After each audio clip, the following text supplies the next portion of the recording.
안녕하세요. 윤창성 목사입니다. 오늘은 자녀를 둔 신앙인들이 생각하는 가장 중요하게 생각하는 한 부분, 우리 자녀의 신앙교육에 대한 얘기를 좀 같이 나눌까 합니다. 고민들을 많이 하시죠. 어떻게 하면 얘를 바른 신앙인이 되게 할 것인가. 중요한 건 첫 번째 구원에 대한 부분이에요. 구원에 대한 부분인데, 자, 자녀건 누구건 간에 교육을 통해서 구원할 수 있습니까? 없습니까?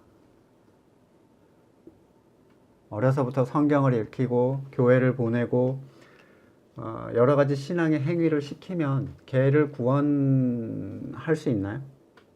또는 구원에 좀 더 유리한 상황을 부모가 만들어낼 수 있을까요? 어려서부터 크리스천 학교에 보낸다든지, 그렇죠? 또 아니면 완전히 차단된 뭐 수도원 같은 데서 지내게 한다든지, 그러면 걔가 과연 구원을 받을 수 있을까요? 불가능하죠. 불가능합니다. 무슨 얘기냐면 거듭나지 못한 존재, 아직 하나님을 모르는 존재, 그러니까 생명이 없는 존재죠. 아직 영적 생명이 없는 존재는 교육을 한다는 것 자체가 무의미해요. 불가능하다는 거예요. 우리 애는 아무것도 모르고 있는데 열심히 교회 다니게 해서 구원을 받게 해야지. 불가능합니다. 만약에 그게 가능하면 교육은 구원의 수단이 되죠. 교육은 구원의 수단이 돼요. 그게 가능하다면. 그리고 그건 성경에서 얘기하는 바가 아닙니다. 구원의 주권은 오직 하나님께 있어요. 다시 말하자면 하나님이 A라는 애를 구원하시기로 작정하셨다면 여러분이 아무것도 안 해도 구원을 받습니다. 여러분이 무심한 부모라고 해도 반드시 구원을 받게 됩니다. 구원을 받게 되는데 이 구원에 대하여 우리가 고민하고 있다는 것은 무의미하다는 거예요. 아직 거듭나지 못한 아이들에 대하여. 사무엘의 자녀들 비참하게 죽었죠, 다. 아브라함이 부모가 교육 잘해서 구원받았나요? 또는 야곱과 에서는 교육을 못 받아서 떨어지고 야곱은 교육을 잘 시켜서, 또는 가인과 아벨, 가인은 교육을 못 받아서 그렇고 아벨은 교육을 잘 시켜서? 아닙니다. 구원의 주권은 오직 하나님께 있습니다. 만약에 구원을 받게 하기 위한 교육이라면 그거는 안 하셔야 돼요. 무의미합니다. 쓸데없는 행동을 하시는 거죠. 두 번째로, 그러면 교육은 필요 없는가? 이렇게 이제 질문하시는 거예요. 그러면 애를 방치해야 된단 말인가? 교회도 안 보내도 된다는 얘기인가? 놀러 가고 싶다고 할 때 가라고 해야 된다는 얘기인가? 거듭난 부모가, 만약에 부모가 거듭났죠. 여기서 중요한 거는 거듭났다는 개념 안에 들어간다는 게 여러분이 무엇인지 알고 계시느냐의 문제인데, 교회 다니는 사람이 거듭난 사람은 아니죠. 어렸을 때부터 계속 가도록 만들었던 어떤 시스템 안에 있는 사람들은 못 벗어납니다. 벗어나면 벌 받을 것 같은 공포감, 두려움이 있거든요. 그런데 이러한 거듭난 부모라면 당연히 신앙교육이 필요한데, 거듭나지 못한 부모들이 있어요. 근데 걱정을 하는 대부분의 사람들은 거듭나지 못한 부모들이에요. 왜 걱정을 하는지 생각을 해보세요. 내가 얘를 가리킬 수 있는 게 아무것도 없어. 성경을 통해서 신앙을 가지고 얘에게 알려줄 수 있는 게 없어요. 그러니까 뭘 하냐면 교회의 시스템으로 자꾸 넣습니다. 만들어진 교회의 시스템이죠. 부서에 넣어요. 그리고 뒤에서는 자기네들 부모끼리 앉아가지고 수다 떨고 놉니다. 애들은 그 앞에다 넣어놓고 무슨 학원에 넣어놓고 기다리는 엄마들 같아요. 자기는 정작 예배도 안 드리면서 자기는 아이의 신앙을 위해서 교회를 나와. 그냥 걔를 거기에 넣으려고 교회 나오는 부모들이 엄청 많아요. 남녀를 떠나서. 특히 젊은 부모들. 그런데 이 시스템이나 거듭나지 못한 부모가 넣는 이 시스템, 교회의 시스템, 만든 교회의 시스템이나 또는 신앙의 행위들, 이 얘를 얘한테 좋은 영향을 준다고 생각하세요? 교회 다니게, 꾸준히 다니게. 너 교회 안 가면 용돈 없어. 너 왜 밥 먹기 전에 기도 안 해? 여러분, 하나님이 누군지 알아야지 기도를 할 거 아니에요. 하나님이 누군지 알아야 예배를 드리지. 근데 그 행위를 자꾸 교육이라고 생각하고 성경을 읽게 해서 얘를 거듭나게 하는 그런 방식을 추구하는 존재는 자기가 무지하기 때문에 그런 거란 말이에요. 성경 읽고, 기도하고, 하루에 몇 분씩 뭐 하고, 교회 다니면은 너 뭐 봉사하고, 어쩌고 막 해. 그걸로 구원을 받지 못하는데, 그걸 자꾸 강요해서 교육이라고 하는 사람들 자체는 이 영적 생명이 없는 사람들입니다. 그거 말고는 할 수 있는 게 없어요.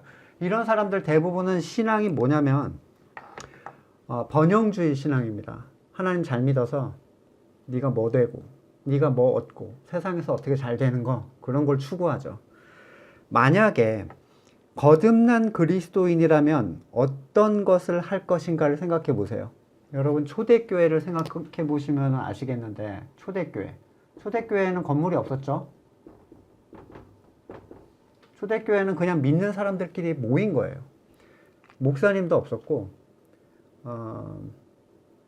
너도 믿어? 나도 그리스도를 믿어. 그럼 우리 만나서 같이 그리스도를 얘기하자. 이 사람들이에요. 교사가 어디 있고 부서가 어디 있습니까? 그러면 그 사람들은 애들을 어떻게 했을까요? 여러분이 생각하는 것처럼 방치했을까요? 뭐 나가서 놀아. 어차피 하나님이 구원하실 거면 너는 뭐 구원하시겠지. 이런 개념일까요? 그러면 애들한테 아무것도 하지 말라는 얘기냐? 이렇게 생각하는 분들은 착각하시는 거예요. 여러분, 내가 그리스도를 만나서 복음을 갖게 되었다면 제일 먼저 누구한테 얘기할 것 같으세요? 가족한테 얘기합니다. 제일 사랑하는 사람들, 제일 가까운 사람들, 제일 끊임없이 얼굴을 보는 사람들. 근데 뭘 얘기해야 되냐면, 자, 여러분이 거듭난 부모라면이에요. 자, 하나님한테 기도하면 들어줄 거야. 이거는 아니에요. 왜? 네 생각을 하나님이 들어줄 거야 라는 거는 완전히 복음에 반대된 얘기예요. 뭘 얘기하냐면 거듭난 부모는 오직 하나님만이 옳다라는 걸 얘기합니다. 오직 하나님만이 옳다.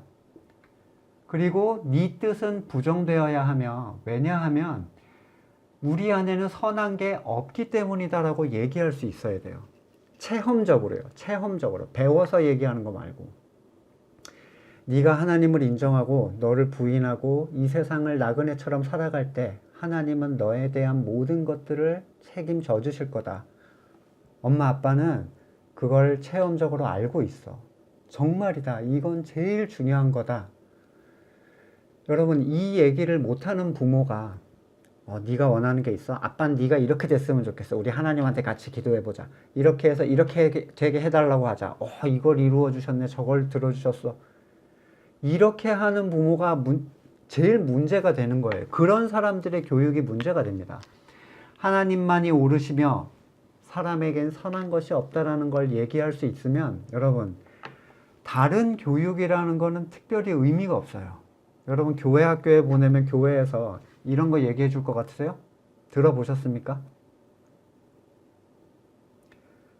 교회 학교에서는요, 아이들의 죄인됨을 얘기하려고 하지 않아요. 왜요? 겁준다고요. 교회 학교에서 애들이 나와 있으면 우리는 다 하나님의 자녀라 그래요. 정말 건물교회 들어가면 다 하나님의 자녀인가요? 그렇게 회개 한 번도 못 해보고 자란 아이들이 세례받고 재직하고 항존직 됩니다. 비극이죠. 구원받을 자를 하나님이 구원하신다. 그러면 이렇게 질문할 수 있죠. 전도도 안 해도 되겠네. 맨날 이렇게 얘기하죠. 삐딱하게. 전도는요, 이 사람을 구원하기 위해서 필요한 어떤 것입니까? 그러면 내가 얘를 전도하지 않으면 얘는 구원 못 받아요? 에스더한테 얘기하잖아요. 모르드게가. 네가 이때 만일 잠잠해서 아무 말도 하지 않으면 하나님은 다른 데를 통해서 유다를 구원하실 것이다. 그러나 뭐라 그러죠? 너는 망할 것이에요. 에스더, 너는 그것을 선포하지 않은 너는 하나님 앞에서 버림을 받게 될 거다. 이 얘기가 중요한데, 전도는요, 내가 해서 죄를 구원한다는 개념이 아닙니다. 내가 하나님 안에 있음을 확증하는 표시예요. 이거는 의무나 명령으로 되는 게 아닙니다. 전도하라고 해가지고 뭐 하루에 30분씩 나가서 이거 전단지 돌리고 이게 전도가 아니죠. 전도는 뭐예요?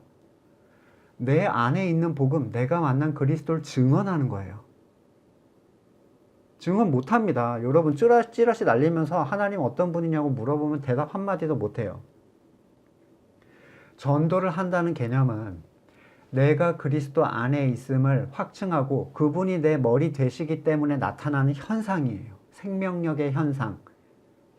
하나님은 그걸 통해서 일하시는 거지, 여러분이 누군가를 구원해야 되는 어떠한 의무를 가진 사람, 책임, 그래서 내가 전도하지 않으면 너는 구원받지 못해, 그 생각을 가지기 때문에 자녀의 교육에 대해서 굉장히 두려워하는데, 전도는요, 선포예요. 내가 만난 그리스도를 얘기하는 것. 놀라운 존재를 만나면 여러분 얘기하지 않겠어요? 마트에서 아이유를 보면, 이영애를 봤으면 집에 가서 얘기하지 않겠습니까? 아이들한테? 집에서 예수님 얘기를 얼마나 하십니까? 기관에 맡기려고 하시죠? 그리고 행위를 컨트롤하려고 합니다. 이거는 얘를 뭘로 만들어요? 얘를 현대판 유대인, 현대판 바리새인으로 만듭니다. 얘네 이거 안 하면 나중에 정죄감 느낍니다. 근데 정작 저 안에 복음적 행위가, 복음적인 생명력이 있느냐? 없어요. 자녀의 신앙교육은요, 엄밀하게 얘기하면 걱정할 일이 아닙니다. 정말 걱정해야 되는 건 나 자신이에요. 내가 하나님 앞에서 살아나면, 내가 하나님 앞에서 생명력을 가지고 성장하면 그건 반드시 누군가에게 영향을 끼칩니다. 제일 가까운 가족과 제일 말을 잘 듣고 귀를 기울이는 자녀들. 고민하시죠? 어떻게 하면 될까? 이렇게 저렇게 해볼까? 책을 사서 어떻게 읽어줘 볼까? 하루에 어떻게 할까? 여러분이 고민하셔야 되는 건 내가 성경을 알고 있는가? 그리고 내가 만난 체험, 그 가치 때문에 이 아이에게 할 얘기가 있는가? 이걸 살펴보시는 겁니다. 어떤 의미에서 자녀의 신앙교육이라는 거는 거듭나지 못한 부모한테는 쓸데없는 행동이죠. 왜냐하면 거듭나지 못한 사람이 시도하는 어떤 걸 통해서 누군가를 구원하신다는 건 말도 안 되는 거거든요. 뒷자리에 앉아서 수다 떨고 있는 부모를 통해서 얘를 구원하셨다. 하나님이 우리가 얘를 교회 학교에 넣어놓지 않았으면 얘를 구원하지 못했을 텐데. 여러분, 유대인들도 다 그런 식으로 하면 구원받았어야죠. 행위를 통해서, 기관을 통해서, 말씀을 통해서 구원받았을 거면. 복음은 여러분의 의도로 되는 게 아닙니다. 구원은. 여러분이 무슨 걱정을 하고 계시는지 한번 생각해 보세요. 그리고 내 자신이 하나님 앞에서 풍성히 자랑할 무엇을 가지고 이 아이에게 하나님의 오르심과 인간의 악함을 끊임없이 얘기하고 있는가? 아이야, 네 소망을 하나님께 내려놔라. 그럼 널 세상에서 잘 되게 해주실 거야의 핵심을 가지시면 이상한 거예요. 성경은 세상에서 너희가 잘 나가는 존재가 될 것이라 얘기하지 않습니다. 그건 부수적인 거예요. 부수적인 거. 될 수도 있고 안 될 수도 있죠. 가난하게 살 수도 있고 부자로 살 수도 있고 높은 자리에 올라갈 수도 있고 낮은 자리로 내려갈 수도 있습니다. 그거는 복음의 본질이 아니에요. 우리의 소망은 죽음 이후에 있습니다. 그 얘기를 가지고 여러분 아이들에게 얘기를 하지 못하실 거면 아무것도 안 하는 게 차라리 걔를 도와주는 거예요. 왜냐면요, 율법에 쩔어있던 유대인들은 복음을 받아들이기를 이방인들보다 더 어려워했습니다. 행위에 쩔어 있는 어른들은요, 복음을 얘기하면 못 받아들여요. 주일 성수, 11조, 뭐 주초 금지, 뭐 이런 거 있죠. 우리 교회에서는 무슨 일을 해야 되고, 찬양은 성가대에서 앉아가지고 부르는 거, 뭐 이런 거. 자녀 교육은 여러분이 걱정한다고 해결될 일이 아니에요. 여러분의 신앙 상태를 점검하는 일이 가장 귀한 자녀 교육입니다. 하나님께서 여러분의 자녀를 교육하실 겁니다.